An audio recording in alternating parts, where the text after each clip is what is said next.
Police and FBI descended on Chad Daybell's property in Salem, Idaho, armed with a search warrant for evidence in the case of Tylee Ryan and J.J. Vallow, the missing children of Daybell's second wife, Lori Vallow. The Daybell home sits on a corner lot in a farming community north of Rexburg. Stretching east about 4 acres, the property consists of the family home, 2 sheds, and a red barn.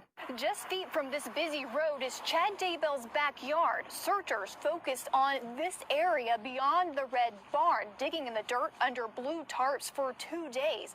It's an area in clear view from this road. According to a probable cause affidavit, authorities homed in on multiple sites of interest. Police say these places matched the cell phone location of Lori Vallow's brother, Alex Cox, in September 2019. The same month the children disappeared. The first site was an area on the north edge of the property. That corresponded with 2 GPS pings from Cox's phone on September 23rd. The area measured about 4 feet by 2.5, with a patch of weed growth shorter than the surrounding area, suggesting it was recently disturbed. Authorities used a backhoe excavator to pull back the top layer of sod, revealing a body wrapped in plastic and duct tape beneath several large flat rocks and pieces of flat paneling. The on-site anthropologist confirmed it to be human remains. We now know to be J.J. Vallow. Chad Daybell was arrested around 11 a.m. as the search continued for 16-year-old Tylee Ryan. Authorities then turned their attention to this area between the red barn and a fire pit. An area we know now is the Daybell Pet Cemetery. The site correlated to several GPS pings of Alex Cox's phone on September 9th, 2019. Authorities methodically sifted through layers of dirt in this area. They found pieces of bones and human tissue, some of which were burned. Authorities then focused on the Daybell fire pit, where neighbors reported seeing bonfires in the fall of 2019. And police point to a text message Chad Daybell sent to his wife on September 9th, the day after Tylee was last seen alive. In the text, Chad said he was burning tree limbs after shooting and burying a raccoon in the pet cemetery. Authorities have not revealed what exactly they uncovered in the fire pit area, but we know now Tylee's remains were found on the property too. So 3 areas of extreme interest in that backyard. You see they're sort of spread out a little bit. Let's bring in everyone. Chanley Painter, Ashley Banfield, Julie Grant, Ted Rowlands, all here. Chanley, first, looking at how far down they went, it's sort of difficult to tell, but it doesn't look like they went super deep to recover these remains. No, for the site of interest of J.J. Vallow, it was only about 2.5 feet under the ground when they recovered his remains, wrapped tightly in the plastic bags and duct tape. And then for Tylee, her remains, it was a little more difficult of a dig site. According to the probable cause affidavit, they had to really methodically sift through all of the dirt there to find pieces of her remains, some charred and uncharred, but again, only about a foot under the ground. In the affidavit, they say about a foot under the ground. They see the bricks right there in the photo that we see the bricks about a foot under. You can see someone taking a photo of the ground where that's likely the remains. I spoke to Joseph Morgan, a forensic professor at a university, and he advised that sifting right there probably took a while and it separated in different parts of that plot. So that was definitely a more complex area for Tylee's remains as opposed to JJ's. Ashley, as I look at this entire scene, the thing that really sticks out is the pet cemetery part. You know, it's a shocking part of all of this, but to me, he's telling Tammy about the pet cemetery. I had to take care of the raccoon. I mean, and now we know that Tylee's remains were found there, and what form they're in and exactly isn't super clear yet, but we know the area is the pet cemetery. Well, funny you should say that, because I have that text right here. And when he refers to the pet cemetery, it's that square right there on the upper right-hand corner of that image. Chad says to his then alive wife, Tammy, "Well, I've had an interesting morning. I felt we should burn all of the limb debris by the fire pit before it got too soaked by the coming storms. While I did so, I spotted a big raccoon along the fence, and I hurried and got my gun, and he was still walking along. I got close enough that one shot did the trick. He's now in our pet cemetery. Fun times." That's how Chad decided to alert his wife that she might see some action around the cemetery. She might actually see some disturbed earth and might wonder why there were fires burning throughout the morning. But Chanley just hit the nail on the head, Vinny, about what Joseph Scott Morgan said. And we talked to him as well last week when we knew nothing about this. We knew nothing about what the probable cause affidavit told us. We were guessing. We were guessing that there was a fire pit nearby and that the forensics investigators were all over that fire pit, and that whole explanation of egregiously concealed remains probably meant fire. But I think Joe Morgan was spot on. It's hard to burn a body. It takes 16 hours plus with a constant fuel source, and most terrible criminals don't know that, and they get impatient and frustrated and give up. And then they just dump the whole half-burned lot underground. Happened before, and it appears that it happened again. Julie Grant, you know the world we live in now, and I'm looking ahead to when and if this case is ever in front of a jury. The CSI effect, talk about it all the time. You've got forensics, you've got recovery, but we don't know exactly what they're going to be able, what story these remains are going to be able to tell. And I'm afraid that they may not tell enough of a story because they're buried in the yard, because it's months and months and months until they're recovered. That's a great point, Vinny, and I think that's something prosecutors need to be really cognizant of when and if the day comes where they need to present this case in front of a jury. You're right. In teaching full advocacy, it's something that we teach. The side that tells the better story is the side that generally wins the case. Now, I'm putting that simply, but as you mentioned, yes, there is something called the CSI effect.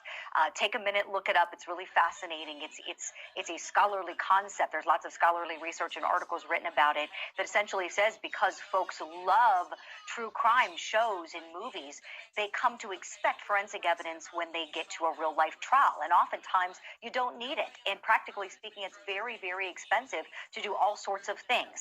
But in this case, I do think that they are going to get their fair share of forensic evidence. These investigators are certainly taking their time, being very careful, processing this scene, gathering the evidence. And yes, prosecutors have to tell a very compelling story, something along the lines of these kids were not wanted, and the religion was used as a guise to commit the crime of homicide, something along those lines, and bringing in the religious concepts from Mr. Doomsday and Cult Mom and all their sick, twisted beliefs to the deaths of these beautiful children who had their whole lives ahead of them, Vinny. Ted, which do you think is a more powerful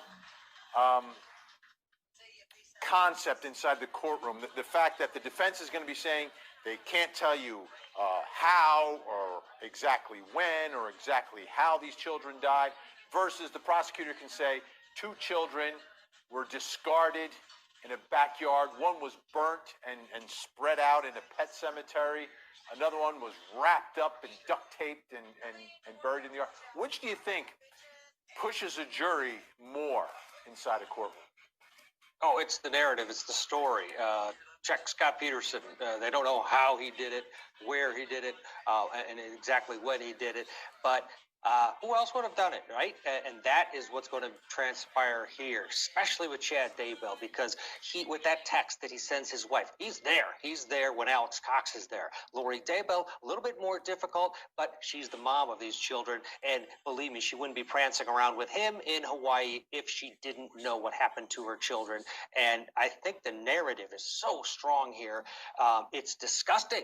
And any juror who learns this story is going to seethe with anger against those defendants. They're not going to need the physical evidence because it'll be explainable why it's not there. Alex Cox is dead.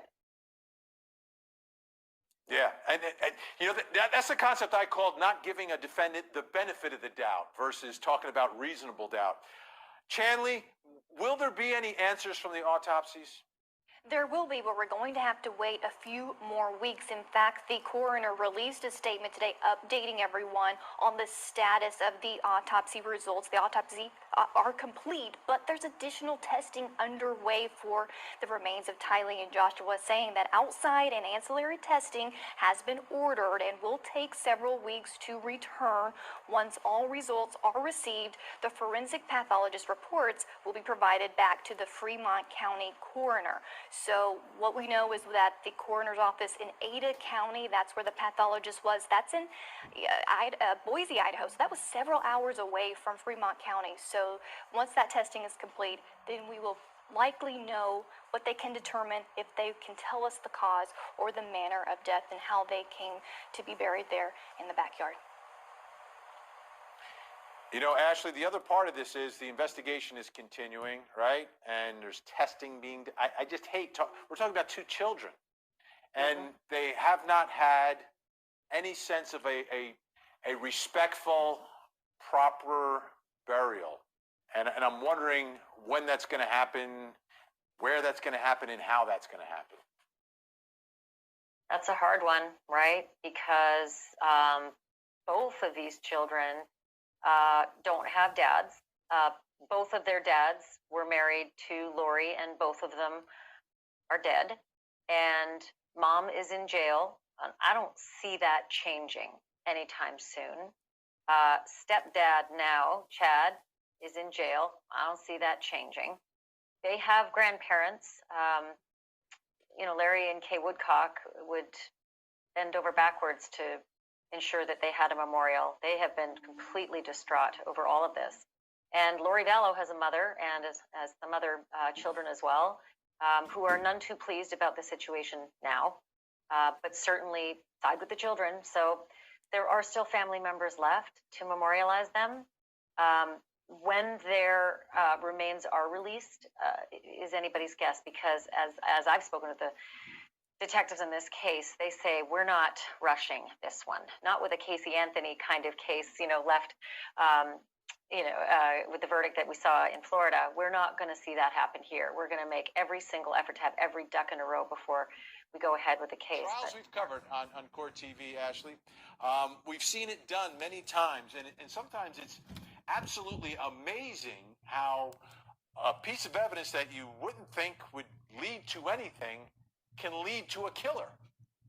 Yeah, it can be so itty-bitty, teeny-weeny that nobody would even think that it's dropped into the crime scene and it is a popcorn trail to the killer. But that is exactly what we're looking at tonight, Vinny, with what was found when they unearthed the remains of JJ and Tylee. And I think it's best right now probably to read directly from the affidavit and describe for you exactly how those kids were found and what was found. And if you have a soft spot and you struggle with this stuff, I'm going to give you a little bit of a moment to turn away and maybe turn your volume down. It'll be over in a minute, but it's important because these are facts that matter. Page 9 of that affidavit that dropped last week says this. It describes JJ's shallow grave. On the north side of the pond, near the north edge of the property, a patch of ground appeared to be disturbed. Weed growth was shorter than the surrounding weed growth. Sod etching was also noticed. Underneath the layer of sod were several large, flat rocks and 2 pieces of flat paneling. Investigators exposed a round object covered in black plastic. An FBI ERT member used a sharp instrument and made a small incision in the plastic. And a layer of white plastic was then observed. An incision was made in the white layer of plastic, exposing what would appear to be human remains, the crown of the head covered in light brown hair. The remaining dirt around the object was methodically removed, exposing what appeared to be a body wrapped in black plastic. The black plastic appeared to be tightly wrapped around the body and secured with gray duct tape. That's going to matter in just a moment.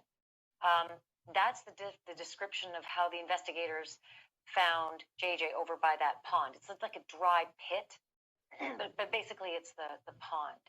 But I also want to tell you about Tylee's remains. That's what's closer to that fire pit.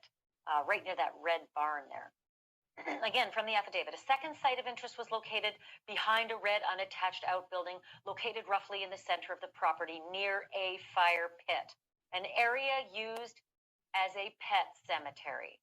Several areas of disturbed ground were located. A buried cat and dog remains were found. And several other items of interest were found, including other bones, charred tissue, and charred bones, human remains, non-adult human remains. Vinny, as all of this was happening, I need to tell you what was going on.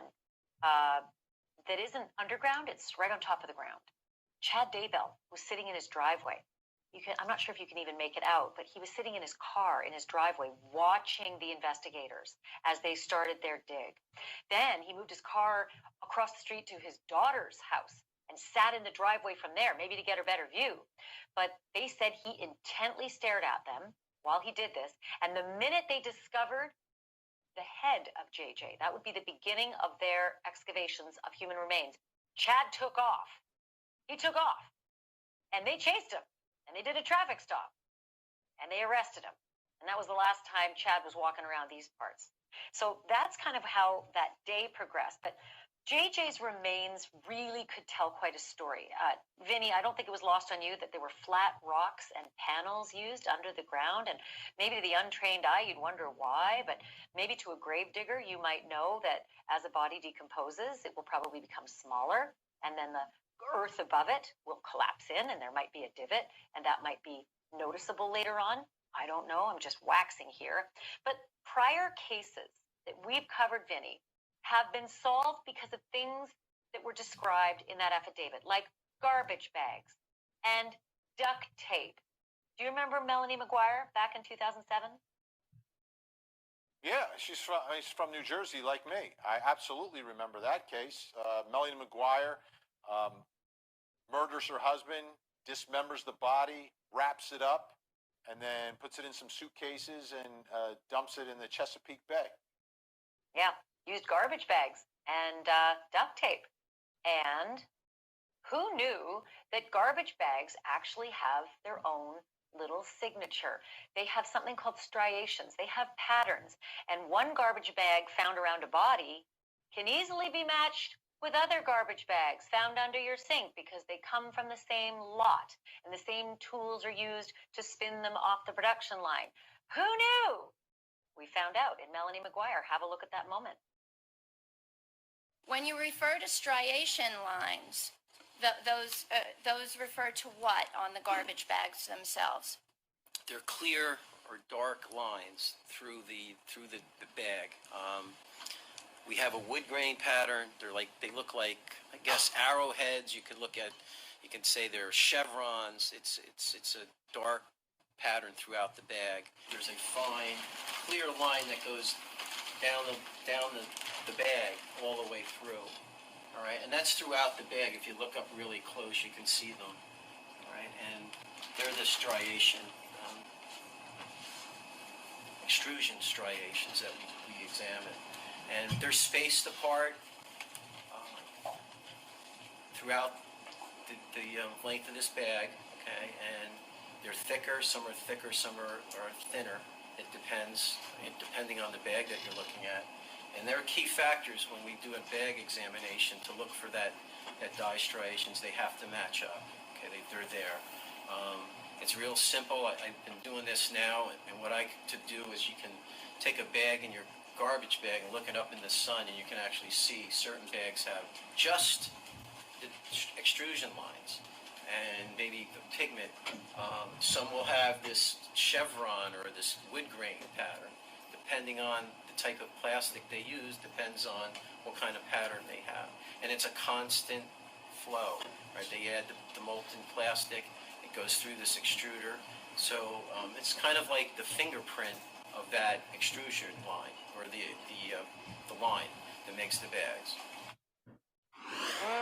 I wonder if the person who wrapped JJ up in a garbage bag knew any of that. I'm sure that person is probably none too thrilled to learn of it. But by the way, Melanie's case also told us something about duct tape, Vinny. Duct tape is forensic gold. because it's sticky, and that adhesive grabs everything. It grabs dust particles, fabric particles, DNA, fingerprints. It grabs everything, and so it usually goes off for analysis. And when Melanie McGuire's duct tape went off for analysis, oh gee whiz, a little portion of her red nail polish was stuck on the duct tape. Here's how that played out. The last one is the duct tape recovered from a small plastic bag inside that suitcase, and that would have been item 21. That's when I recovered the nail polish on the duct tape. So again, I wonder whoever wrapped JJ up was realizing that your fingerprints get on duct tape because it's sticky. So does your DNA, and so do the fabric of your clothes, little fibers, things you can't see with the naked eye maybe. Do you remember, Vinny, another case in which duct tape featured prominently? Yeah, absolutely. And I remember the moment.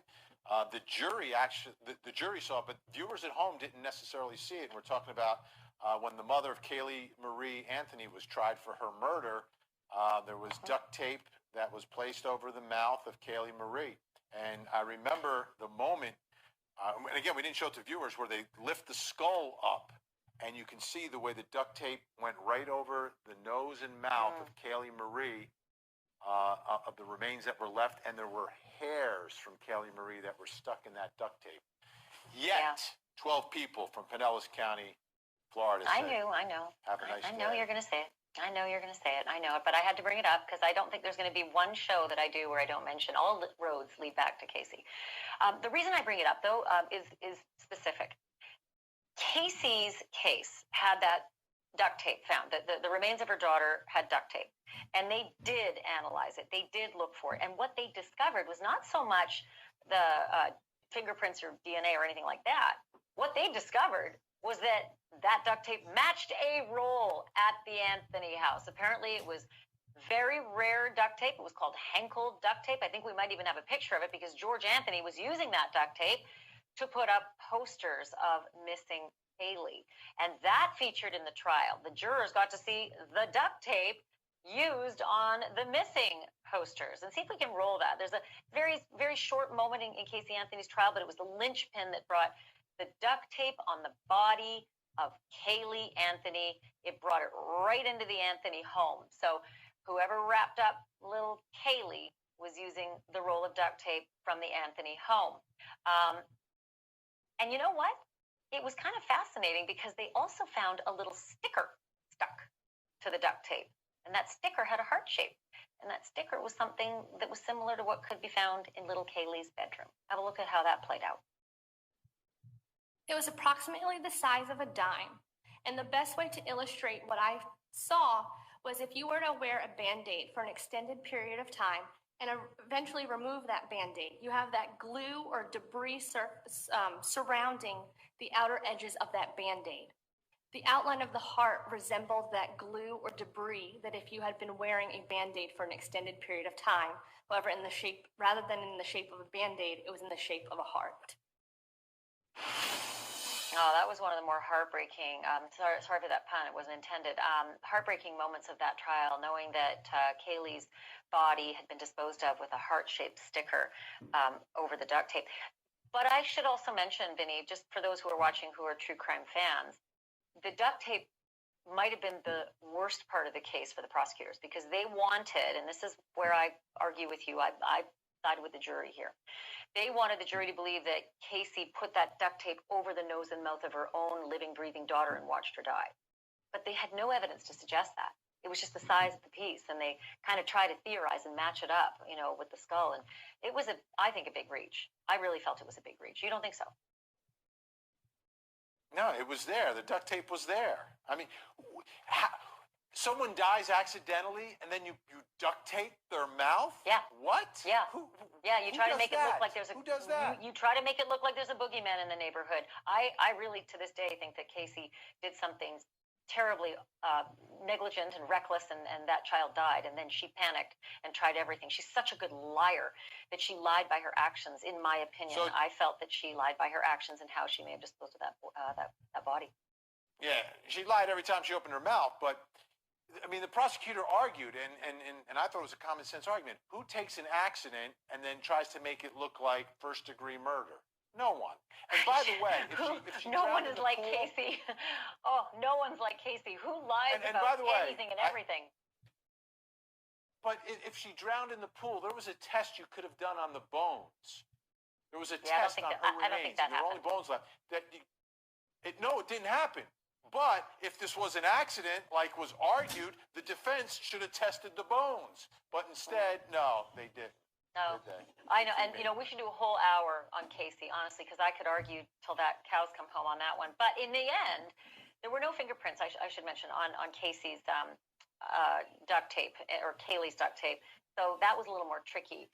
And as we all know, and as Vinny always remembers to tell me, it was a not guilty verdict for Casey, despite all the duct tape, despite all that evidence, despite everything, despite all her lies.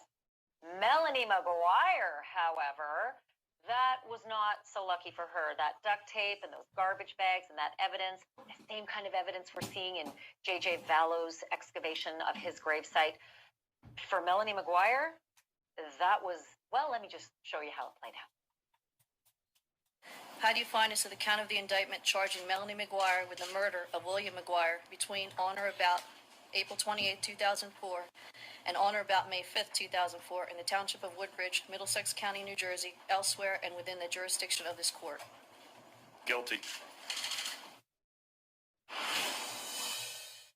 Oh, darn. I was waiting for this moment where she just fell apart. I remember watching that trial live, Vinny, and Melanie was a mess. She was a wreck. She was clawing at Joey Tacopina, our friend who was her defense attorney. She could barely stand up after that guilty verdict. I don't think she thought that was coming, despite all that evidence. Yeah, and one of the most compelling pieces of evidence was the lack of evidence, because the prosecution theory was that he was killed in the shower in the bathroom, but the bathroom was so clean. Someone had gone in that bathroom and cleaned everything out. Like if you just go to anyone's bathroom, you're going to find stuff everywhere, right? You're going to be able to pick up DNA everywhere. But they couldn't find anything in that bathroom because someone had cleaned it so meticulously, and the prosecution argued that the lack of evidence was proof that someone had committed the murder and cleaned it up. So I'm glad you brought that up, because on that duct tape in Melanie's case, not only was that little piece of red nail polish found, but also stubble. Stubble that was hers and stubble that was his. Now, where do you find stubble cut on both ends? You find that usually in a bathroom. It's usually the kind of thing that might be getting on duct tape if you're duct taping up a body in the bathroom. But I should also mention that there was some tissue of Bill, her husband, that may have been transferred by either Melanie or whoever helped Melanie on the bottom of their feet into the floor mats of the car. But I think what this really tells us, Vinny, as we look at the Vallow case and the Daybell case and where those cases are going, and